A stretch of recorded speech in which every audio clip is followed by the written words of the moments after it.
Hello guys and welcome back. So guys जो हम test perform करने के लिए जा रहे हैं इसे क्लस्टर्स ऑफ लैसेट बोलते हैं। असल में लो बैक पेन अगर किसी भी पेशेंट को है तो एसआई जॉइंट रूल आउट करने के लिए ये भी एक अलग तरीके का होता है। मैंने cluster of van der Waals test बनाया हुआ है, उसके अलावा ये वाला क्लस्टर ऑफ लैसेट ये भी अलग होता है। तो आपको दोनों में से जो भी ईजी लगे वो आप परफॉर्म करके देख सकते हैं। अब क्लस्टर ऑफ लैसेट में गाइस क्या है, इसमें भी 4 तरीके के टेस्ट होंगे। 4 तरीके के टेस्ट में पहले से मैं नाम बता देता हूँ। Distraction test, thigh thrust test, compression test होता है और सैक्रल थ्रस्ट टेस्ट होता है। अब इसमें हम लोगों को थ्रस्ट प्रोवाइड करने होते हैं जो कि 3 to 6 थ्रस्ट हो सकते हैं। अब इन थ्रस्ट को कैसे प्रोवाइड करना है वो मैं आपको बताने वाला हूँ। तो देखिए सबसे पहला होता है डिस्ट्रैक्शन टेस्ट। अब डिस्ट्रैक्शन टेस्ट में गाइस आपको क्या करना है कि जो दोनों हमारी सुपीरियर एंटीरियर लीग स्पाइन है आपको दोनों को पाल्पेट करना है।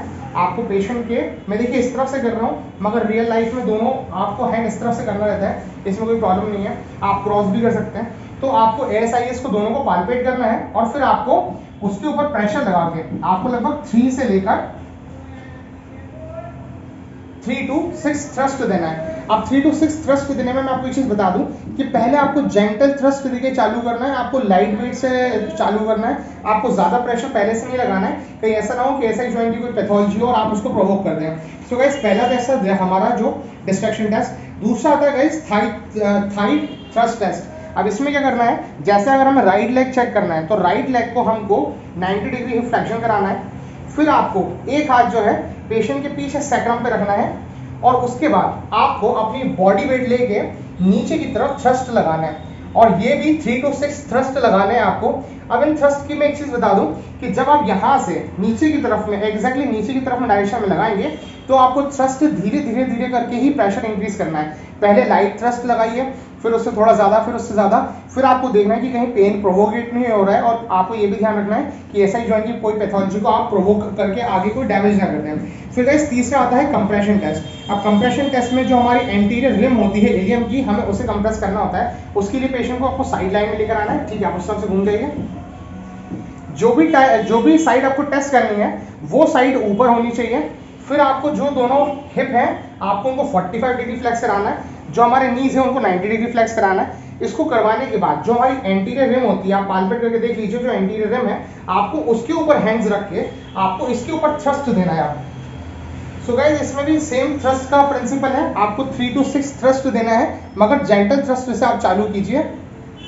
पहले कम वेट से आप थ्रस्ट दीजिए, फिर धीरे धीरे धीरे धीरे करके आप थ्रस्ट के जो वेट है आप वो इंक्रीज कर सकते हैं।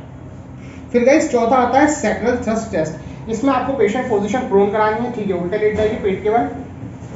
देखिए गाइस ये हो गए हैं। अब इसमें आपको क्या करना है, जो हमारा सैक्रम बोन है पीछे की तरफ, ठीक है, हमको सैक्रल थ्रस्ट देना है। इसमें आपने जो मैंने आपको बताया था इसके पहले वाली वीडियो में एसआई जॉइंट की कि जो हमारे दोनों पीएसआईएस होते हैं अगर उससे एक लाइन ड्रॉ करते हैं तो वो S2 से होकर निकलती है।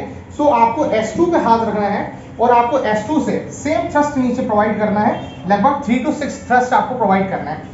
सो गाइस इस थ्रस्ट में अगर आपने कहीं पे भी पेन प्रोवोकेट हुआ तो आप समझ जाएंगे कि ये एसआई जॉइंट की कोई पैथोलॉजी है। सो गाइस ये था क्लस्टर्स ऑफ लैसेट का पूरा टेस्ट जिसमें मैंने आपको 4 टेस्ट बताए। Distraction test, thigh thrust test, compression test और सैक्रल थ्रस्ट टेस्ट। अब इसके साथ साथ मैं एक चीज और बता दूं, अगर आपने पहला और दूसरा टेस्ट किया यानी कि डिस्ट्रैक्शन टेस्ट और थाई थ्रस्ट टेस्ट किया और अगर वो पॉजिटिव आ गए तो एसआई जॉइंट की पैथोलॉजी है। अगर आपने पहला दूसरा किया और उसमें से कोई एक टेस्ट नेगेटिव निकला मगर आपने थर्ड टेस्ट किया और थर्ड टेस्ट पॉजिटिव आ गया तो भी एसआई जॉइंट की पैथोलॉजी है।